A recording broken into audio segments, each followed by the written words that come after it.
Eric Utt lost his hearing when he was just 3 years old, but he was an early talker, so his speech was barely affected.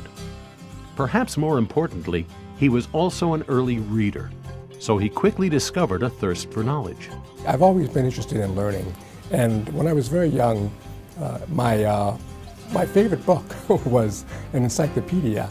Really, I think that's where I may have discovered that if I didn't know something, I was able to get the knowledge simply by reading. So since I wanted to learn so much, I became a self-learner, if you will. And that played a large role in helping to circumvent my hearing impairment in school.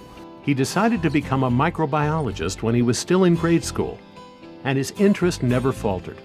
After a rich and research-heavy experience at UCF, he worked for the CDC in Atlanta before being recruited by pharmaceutical giant Pfizer, where his deep science knowledge and love of learning serve him, in fact everyone, very well.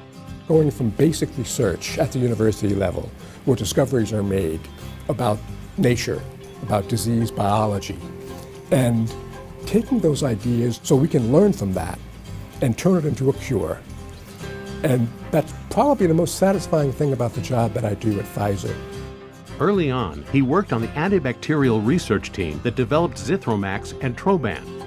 But he currently works in the Worldwide Policy Division, where his job is to help others learn, a passion that was cultivated at UCF. Oftentimes, what we learned in the classroom was just enough to pique my curiosity. It wasn't enough to really do a deep dive into what I wanted to learn. And UCF was very accommodating in that regard.